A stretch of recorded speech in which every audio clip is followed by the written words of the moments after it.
क्योंकि ये घोर कलयुग है। कोई सा भी भ्रम किसी ने डाल दिया, मैं तुमको एक नाम देता हूं, गुरु। अरे भाई, नाम देने के लिए गुरु काहे के लिए चाहिए, मेरी आज तक समझ में नहीं आया। नारद ने वाल्मीकि को राम का नाम बताया था, कहाँ वाल्मीकि, कहाँ नारद, क्योंकि उनका राइट हार्ट जिसे हम कहते हैं चक्र पकड़ रहा था, इसलिए उन्होंने राम का नाम बताया। सब डाकुओं का राइट हार्ट पकड़ता है, लेकिन आप कोई डाकू है, आप क्यों राम का नाम ले रहे हैं? आपका जो चक्र पकड़ा है वही ना आपको नाम दिया जाएगा, और जब चक्र छूट जाएगा तो भी आप उसको रटते जाइएगा। जिसको देखो वही कुछ ना कुछ नाम देता है। एक महाशय तो 600 पाउंड लेकर के ऐसा नाम देते हैं जैसे ठिंगा, इंगा, पिंगा, और उसको गुप्त रखने को कहते हैं। आप बेवकूफों की कमी नहीं गालिब, वही हालत कहनी चाहिए। नाम देने वाला गुरु कभी भी सही नहीं हो सकता।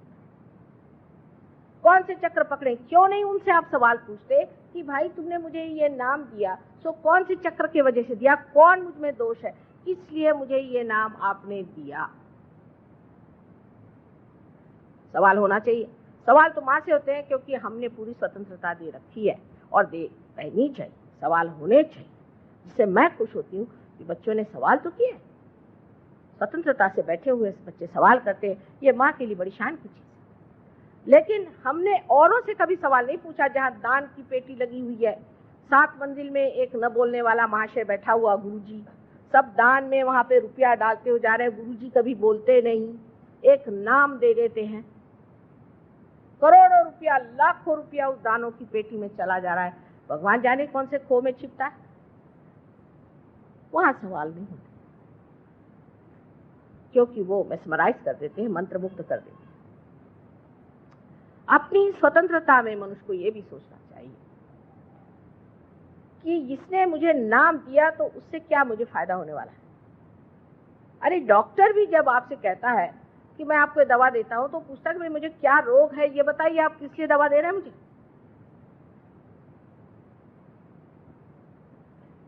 और अपने देश में नाम देने वाले गुरु इतने फैल गए हैं कि अब कोई भी आदमी जेल से भी छूटे और वो काशाय वस्त्र पहन के घूम के घर आकर यहाँ 12 खंबा रोड पे बैठ जाए और नाम देने लग जाए, तो मैं आपसे कहती हूँ कि सब लोग वहां दौड़ते चले जाएंगे यहाँ से। पहली चीज जान लेना चाहिए कि नाम देना व्यर्थ की चीज है। आज मैं भक्ति की बात करती हूँ। अब ये हुआ कि 2 गुरु हम रख सकते हैं, कि 4 गुरु रख सकते हैं, कि 10 गुरु रख सकते हैं। बाबा कोई गुरु मत रखो, कलयुग में सदगुरु मिलना मुश्किल। मैं कहती हूँ आप ही अपने गुरु हो जाओ।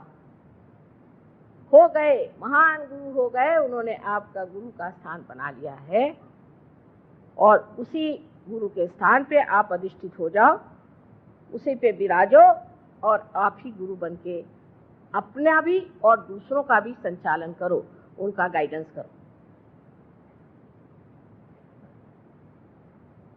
किसी को गुरु बनाने की जरूरत नहीं, इस माथे को किसी के सामने झुकाने की जरूरत नहीं। ये माथा जो है, यहाँ 11 रुद्र के 11 बड़े जबरदस्त विध्वंसकारी चक्र है। इसको आप जिसके उसके सामने झुकाते फिरते हो। मंदिरों में गए, वहां कोई पंडित जी बैठा हुआ है, बिल्कुल बेकार चोर आदमी, उसके सामने जाकर सर झुका दिया। पंडित जी बैठे हैं, पंडित जी पंडित जी पंडित जी आए, उन्होंने आपके माथे में कुमकुम लगा दिया। उसका पता हुआ, बाहर आते आते चक्कर आके गिर गए। हनुमान जी ने पता नहीं क्या कर दिया हमको माँ, कि अब मंदिर में गए थे, उस दिन से आज बीमार हो गए। अरे भाई, वो हनुमान जी ने थोड़ी किया, वो बैठे हैं ना हनुमान जी के वहां। ये भक्ति की जो गलतियां हैं उसको समझ लेना चाहिए। भक्ति का मतलब ये नहीं है अंधी श्रद्धा, कभी भी नहीं। श्रद्धा भी आपको आत्म साक्षात्कार के ही बाद आनी चाहिए। मैं आपसे बार बार कहती हूँ कि मेरे पैर मत छू। क्यों छूते हो मेरे पैर? मैंने आपको दिया ही क्या है? मैं जब आपको कुछ दूं और आप सोचें कि मुझ में कोई बात है तो ठीक है, आप पैर छू लीजिए, लेकिन क्यों इस माथे को सबके सामने झुकाना? गुरु नानक साहब ने कितना सुंदर काम किया कि जितने आत्म साक्षात्कारी गुरु थे उनकी ही किताबें ले करके और ग्रंथ साहब बनाया। और झुकना है तो ग्रंथ साहब के सामने झुकिए, माने आप चैतन्य के आगे झुक रहे हैं, ये कहा था। मोहम्मद साहब ने भी यही कहा कि किसी के सामने मत झुको। आज सवेरे बहुत से बीमार लोग आए थे, उनमें से 99% लोग गुरुओं के चक्कर में बीमार थे। किसी को कैंसर, किसी को हार्ट ट्रबल, किसी के पैरालिसिस, किसी के कुछ, सारी बीमारियां इन गुरुओं से पाई हुई है। अच्छा है साहब, पैसा देकर के आप बीमारी खरीद रहे हैं?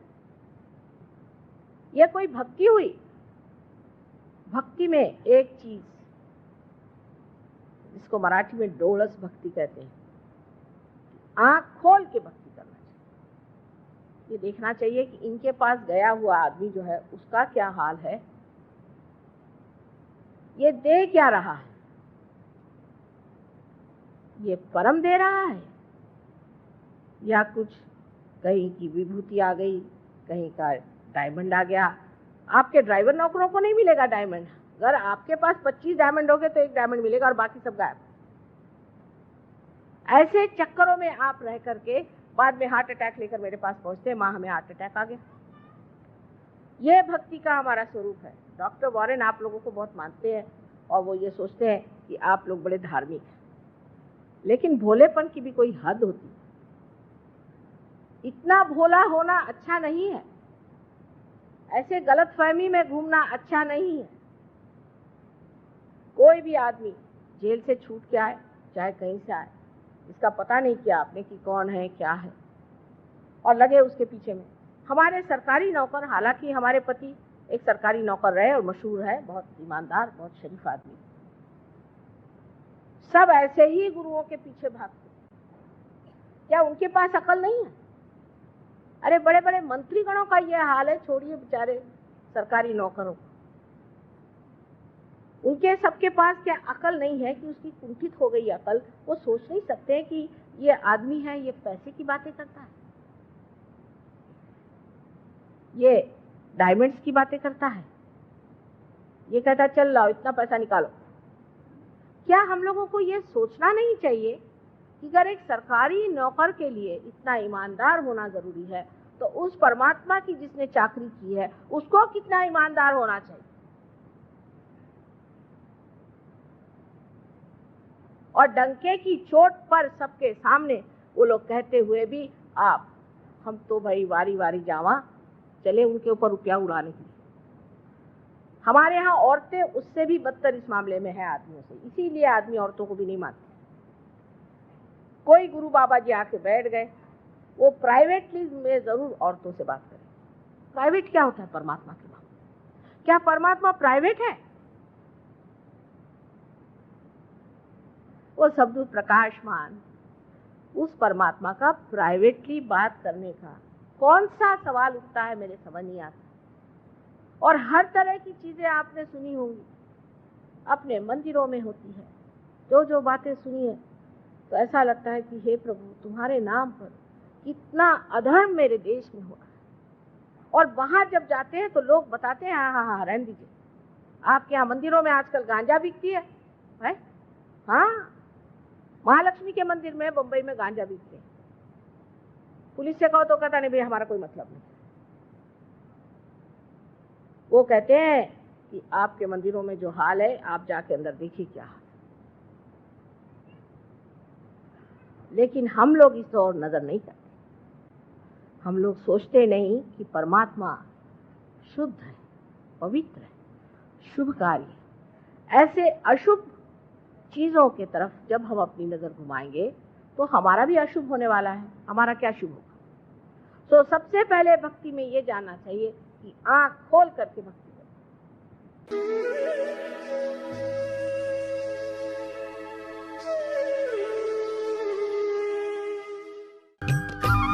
सब्सक्राइब कीजिए कुंडलनी जागरण को और प्रेस कीजिए बेल आइकन को, जिससे कि आपको मिल सके हमारी लेटेस्ट वीडियो सबसे पहले।